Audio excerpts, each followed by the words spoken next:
Moi, j'ai des poils. Oups. Je me disais, mais comment elles font là? Elles sont toujours avec la police. La norme, c'était pas de poils. Non, mais je veux pas m'épiler, ça fait trop mal. Quand je me suis rendu compte que je les rasais plus, j'étais là, oh waouh, je suis une femme nouvelle. Cette réflexion, elle est née d'un engagement aussi politique. Laisse tes poils faire leur vie et tu verras, tout se passe bien. Déjà, qu'est-ce que ça peut vous faire? Et puis, pourquoi?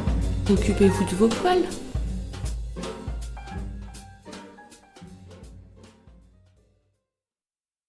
Dégueu! Ah mais limite t'as plus de poils que moi. Mais personne veut te baiser avec tes vieux poils. Chewbacca, sale crado, va. Ça, c'est des exemples de phrases bien violentes que j'ai pu entendre ces dernières années.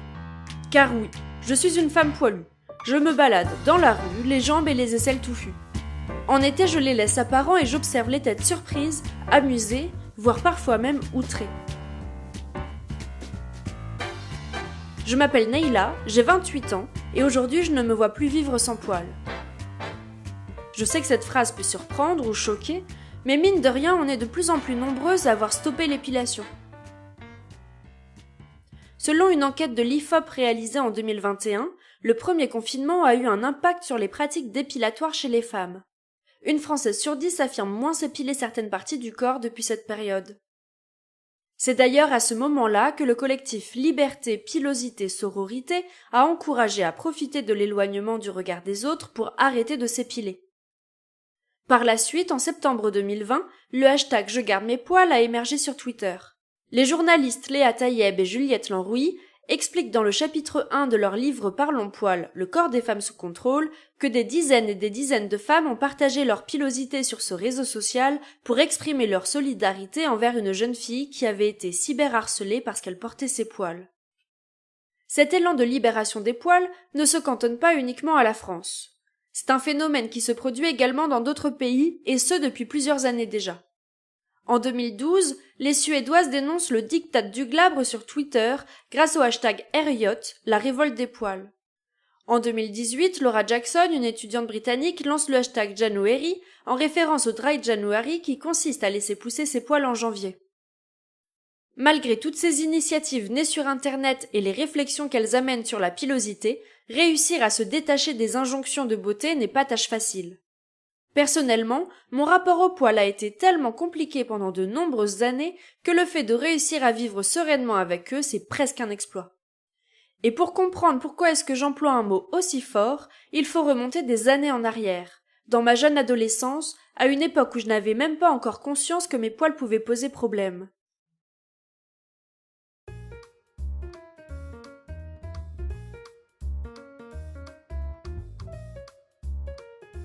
J'avais à peine 13 ans quand une expérience liée à mes poils a commencé à façonner mon rapport à mon corps. J'étais en vacances avec mon père et sa copine de l'époque.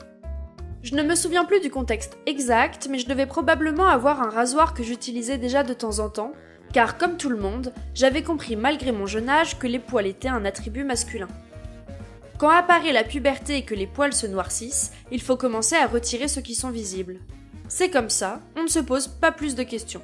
Nos mères, nos sœurs, nos amis le font, alors on le fait aussi. Ce jour-là, j'étais au soleil, en train d'apprécier mes jambes glabres. J'étais contente, je me sentais grande, je me sentais femme. Ma belle-mère, en passant, m'a vue et s'est attardée sur mes jambes. Tu devrais pas t'épiler.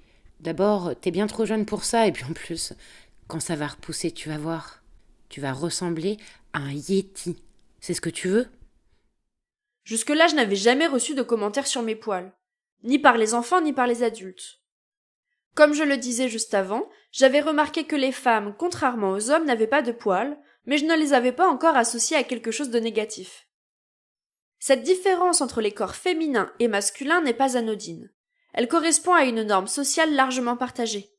En France, selon l'enquête de l'IFOP évoquée plus tôt, la grande majorité des femmes déclarent s'épiler au moins une partie du corps, contrairement aux hommes. Ces pratiques commencent souvent tôt, dès l'enfance ou l'adolescence.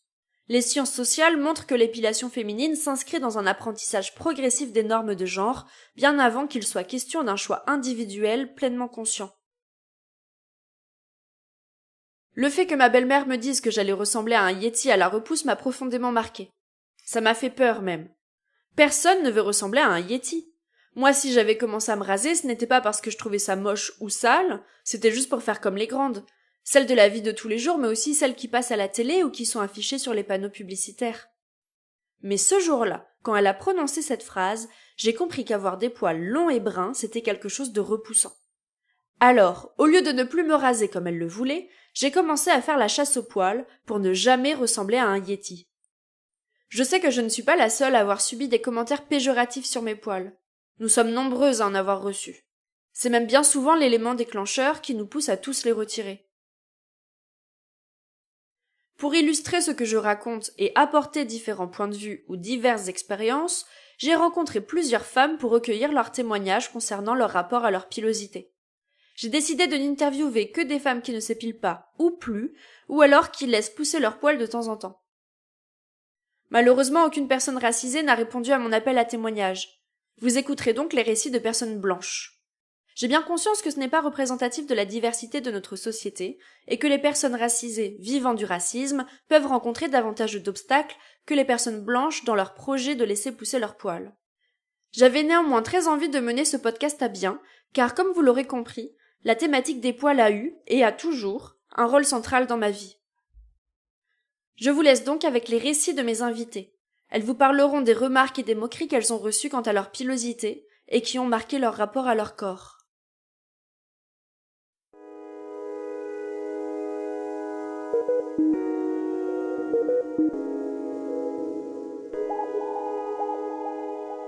Je m'appelle Marine, j'ai 37 ans, voilà, et je suis creusoise. Je pense que oui, j'en ai eu des réflexions au collège, au lycée, notamment du fait que je suis brune. Donc forcément, les poils au niveau des bras se voient bien. Et puis, pas des... Enfin, je sais pas, j'avais pas ce même rapport. Épiler les poils des jambes, ok. Les poils des bras, non. Du coup, oui, j'ai déjà eu Enfin, on m'a déjà comparé à un petit singe, enfin, voilà, des choses gorilles même. Voilà. Ouais. Et encore, j'ai de la chance, j'ai pas forcément, même si je suis brune, j'ai pas trop de pilosité sur le visage, donc je pense que j'ai échappé au pire, quoi. Ah bah ça m'a fait mal, oui. Ouais, je pense que j'ai jamais réussi à m'en foutre, en fait. J'ai mis très longtemps sur plein de choses à me dire que la vie des autres, c'est la vie des autres, et puis voilà, quoi. Puis quand on est adolescent, c'est pas évident de se dire, en fait, c'est mon corps, c'est moi qui décide, et les autres, leur avis, je m'en bats les steaks. Bonjour, alors moi c'est Justine et aujourd'hui j'ai 27 ans. Alors j'ai pas reçu dans mon souvenir, alors peut-être qu'il y en a eu, en tout cas elles m'ont pas marqué, mais c'était plutôt le fait de faire comme tout le monde, que c'est comme ça en fait qu'il faut faire et c'est comme ça que je dois ressembler pour être belle et pour être une fille belle.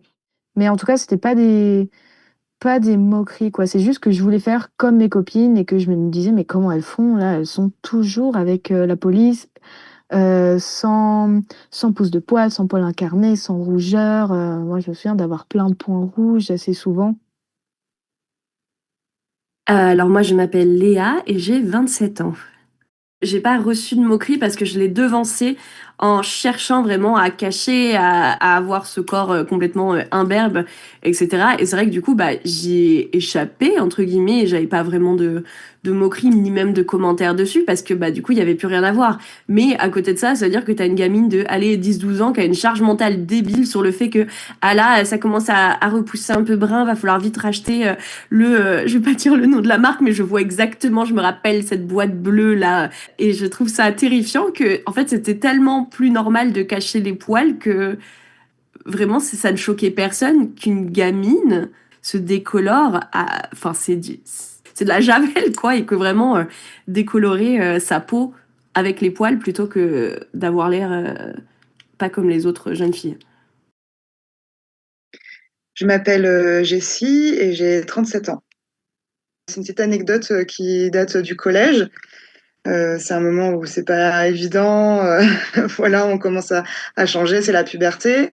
fait, on est dans le vestiaire parce que on vient de faire du sport et c'était un vestiaire mixte parce qu'en fait, on n'avait pas besoin de se changer. Mais moi, en fait, à ce moment-là, c'était les beaux jours et j'avais un pantacourt. Je sais plus comment c'est venu, mais il y a un garçon de ma classe qui a commencé à dire ah mais t'as des poils. Enfin et en fait donc je pense que j'étais pas la seule, mais lui il m'a pointé du doigt et en fait il y a eu vraiment une sorte de moquerie à ce moment-là. Et avec d'autres filles, tu sais, les filles un peu plus populaires, enfin voilà.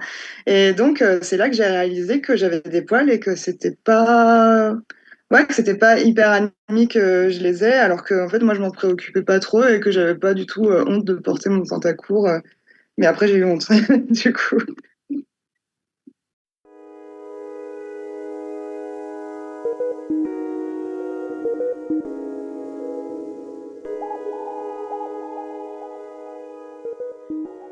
Dans un article intitulé Dressage au collège, comprendre par l'humiliation qu'il faut s'épiler, publié sur E89, Catherine Monod, anthropologue sociale et chercheuse à l'EHESS, explique que les critiques et agressions verbales sur la pilosité font office d'éducation pour accéder à la norme de la féminité. Elle poursuit en parlant d'un rappel à l'ordre qui passe souvent par l'humiliation et ajoute qu'on apprend les codes sociaux et la norme par tout ce qu'il ne faut pas faire. La mise en garde que j'ai reçue concernant ma potentielle transformation en Yéti et toutes les critiques évoquées par mes invités rendent bien compte de cette éducation par l'humiliation. Dans mon cas, pour éviter d'éventuelles critiques, j'ai choisi de continuer à m'épiler les jambes, les aisselles et les sourcils. Il fallait qu'aucun poil ne dépasse. Tout devait être lisse. Plus tard, j'en reparlerai, j'ai commencé à faire de même sur le pubis. Je me suis donc mise à utiliser le rasoir, technique rapide et efficace, surtout quand on a peur d'avoir mal. Ce n'est peut-être pas la meilleure méthode pour éviter les poils incarnés ou les coupures, mais c'est celle qui est à portée de main de toute jeune adolescente. Un rasoir posé sur le rebord de la baignoire ou sur le porte-savon de la douche et l'affaire est pliée. Jusqu'à ce que je remarque, des années plus tard, vers l'âge de 15 ans, que ma mère utilisait un tout autre appareil pour retirer ses poils. L'épilateur électrique. Elle avait l'air de s'épiler moins souvent que je ne me rasais, et je voyais que sa peau était moins abîmée que la mienne. Je lui ai donc demandé de m'apprendre à l'utiliser.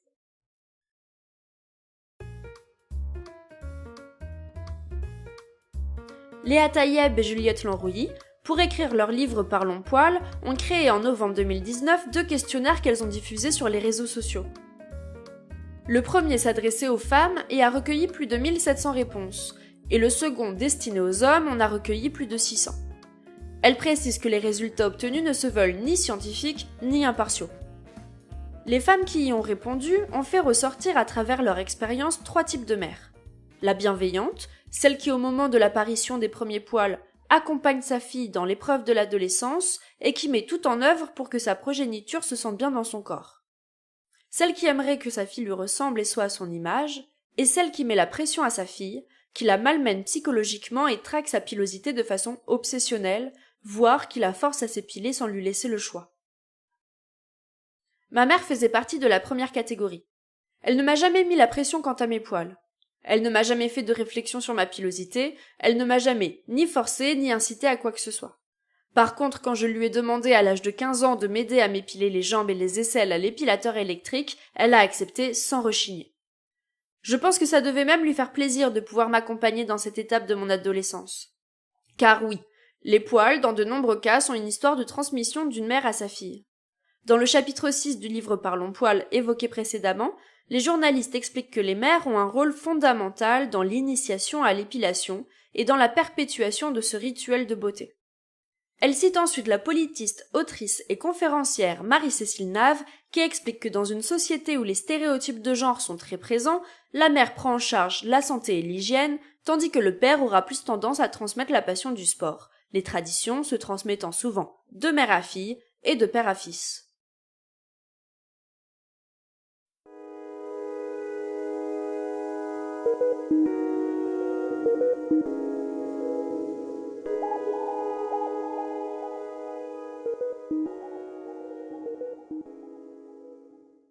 Jessie.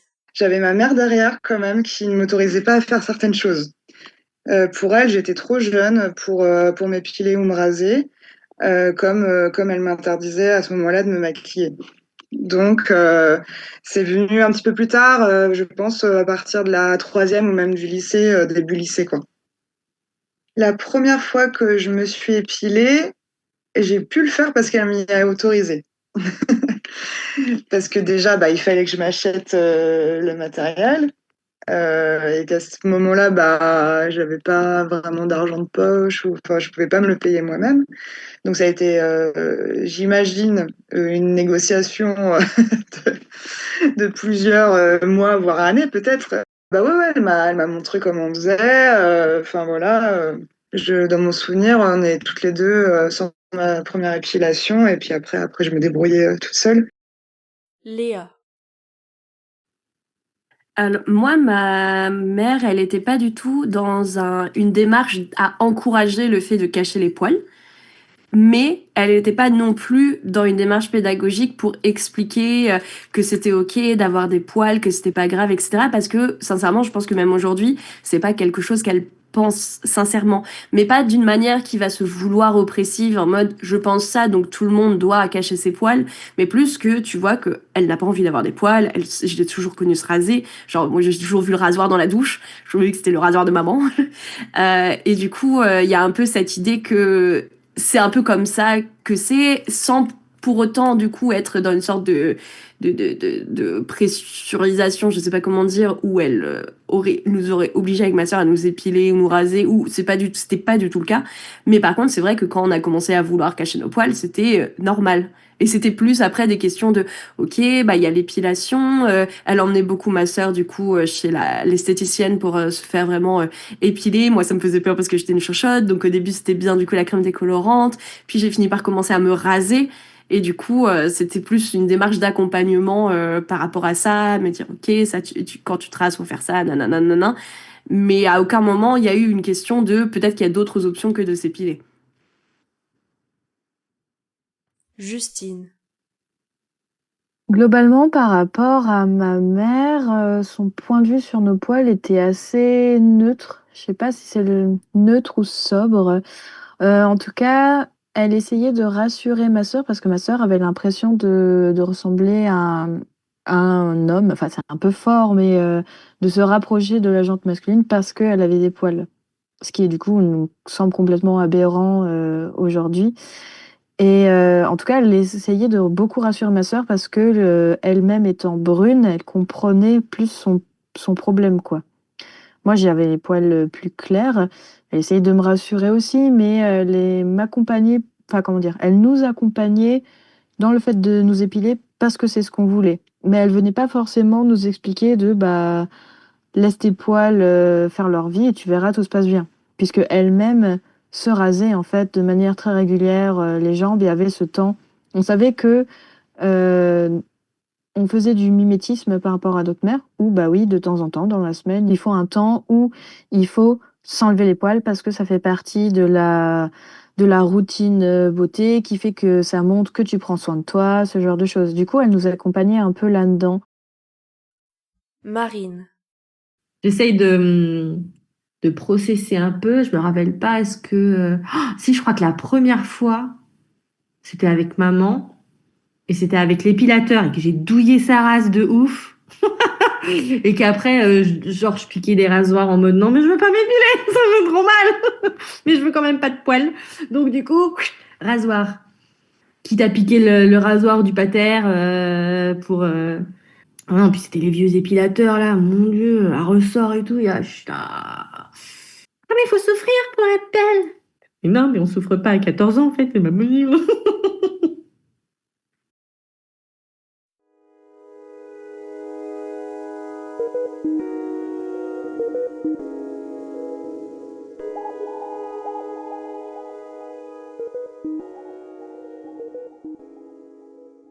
On s'est donc installés, ma mère et moi, dans la salle de bain, assises sur le sol toutes les deux.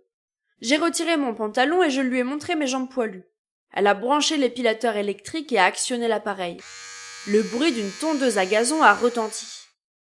Mes yeux se sont écarquillés et mon estomac resserré. On aurait dit une machine de guerre, prête à m'arracher la peau. Ma mère a pris l'épilateur dans sa main et s'est approchée de moi.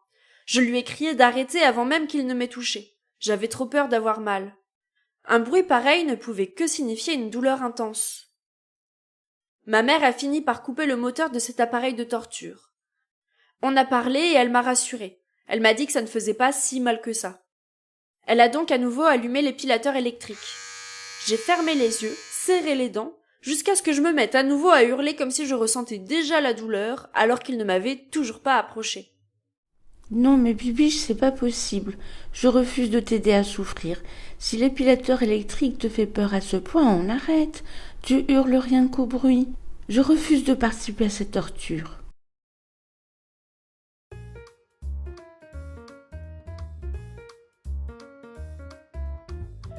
J'ai donc continué à me raser pendant plusieurs années, jusque-là trop effrayée par cet appareil si bruyant.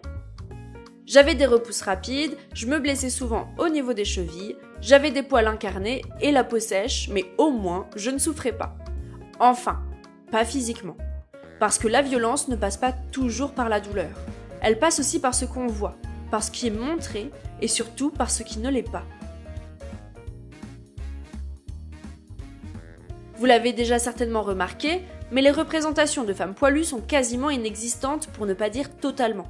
Ça n'aide évidemment pas à envisager la possibilité de laisser pousser ses poils en grandissant. On a l'impression que les poils chez les autres n'existent pas, alors ils ne devraient pas exister chez nous non plus.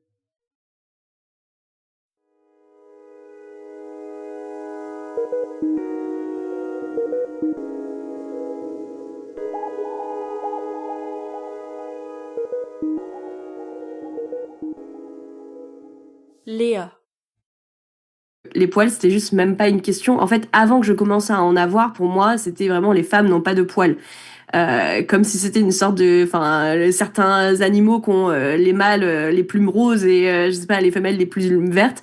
Du coup, c'était vraiment pour moi, une femme n'a pas de poils. Enfin, parce que de toute manière, on grandit avec la représentation qu'on a. Et même autour de moi, c'est vrai que les enfants n'avaient pas de poils du tout, même quand moi, j'ai commencé à en avoir, parce qu'il faut savoir que je suis très brune et portugaise d'origine.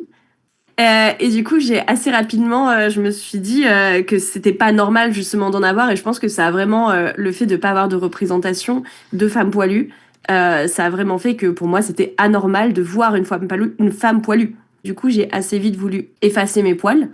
C'est-à-dire que je ne voulais plus les voir et j'ai assez vite, du coup, essayé de rentrer dans une case où peut-être que si j'avais eu, je sais pas, une maman qui ne se rasait pas, qui avait des poils aux jambes, ou que j'avais vu à la télé des enfants avec des poils aux bras ou sur le ventre, etc., peut-être que j'aurais pas ressenti ce besoin, parce qu'en soi, moi, avant que je m'en rende compte que c'était anormal, je pense que c'était tout à fait neutre comme les sourcils ou je ne sais pas quoi. Et c'est vrai que j'ai assez vite commencé à me décolorer les poils genre sur le ventre, ce qui fait que c'était affreux parce que j'avais 10 ans et une sorte de marque blanche décolorée sur la peau, parce que bien sûr quand tu décolores les 3 poils que t'as sur le bidou, bah ça décolore toute ta peau, mais sauf que je préférais avoir une grosse marque blanche que des poils, ça me paraissait moins altérisant par rapport à ce que je connaissais en fait. Jessie. Bah, bien sûr que ça a construit un rapport entre le poil et moi de dégoût. Peut-être pas de dégoût à ce point-là, mais en tout cas ouais, que si je voulais plaire, en fait, je pouvais pas avoir de poils, quoi. Et en fait, c'est juste que je dis de dégoût. Enfin, tout à l'heure, j'ai dit de dégoût, et pour moi, le mot était un peu fort, mais c'est que, encore une fois, c'est ce que je devais faire, et je le faisais, en fait, sans me poser trop de questions. Ça, c'est venu beaucoup plus tard. Mais c'était la norme, en fait. En fait, j'avais intégré la norme, quoi. Marine. Est-ce que le fait de ne pas avoir de femmes avec une pilosité normale, on va dire, m'a manqué? Je sais pas trop, mais je sais que ça a grandement influencé la manière dont je perçois la pilosité aujourd'hui. Enfin, notamment il y a quelques années, parce que j'ai cheminé aussi là-dessus sur ma représentation, mon propre corps et tout ça depuis quelques années. Mais je sais que encore aujourd'hui, j'ai des réactions inconscientes qui auraient peut-être pas été celles-ci si dès mon enfance, dès mon adolescence, j'avais vu des femmes avec des poils là où elles sont censées avoir des poils, quoi.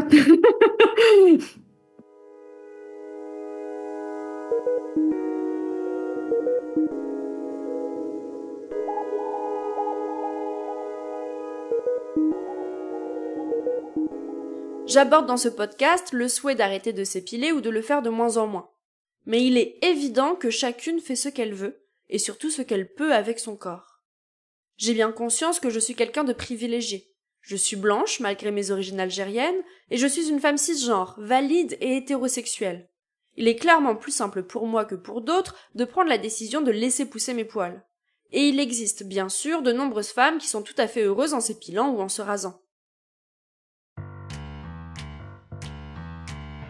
Si j'ai choisi de raconter cette histoire, c'est parce que mon rapport au poil a été façonné très tôt par des injonctions, des remarques, des humiliations, parfois anodines en apparence mais profondément structurantes. Car sans vraiment m'en rendre compte, j'avais intégré une règle simple. Pour être une femme acceptable, il fallait traquer chaque poil, ne rien laisser dépasser, ne jamais donner prise au regard des autres. À ce moment-là de ma vie, l'épilation n'était pas encore une obsession. C'était juste une habitude, un automatisme, une norme. Je pensais avoir appris à gérer mes poils. Mais je ne savais pas encore que, quelques années plus tard, ils allaient devenir un enjeu beaucoup plus violent. Dans le prochain épisode, je vous parlerai de sexualité, de honte et de la façon dont le regard des autres peut transformer un corps en champ de bataille. Merci d'avoir écouté le premier épisode de Pilophobe s'abstenir. S'il vous a plu, n'hésitez pas à le partager autour de vous ou à laisser une note ou un commentaire sur votre plateforme d'écoute. Vous pouvez également me retrouver sur mon compte Instagram, NailaHKM. À bientôt!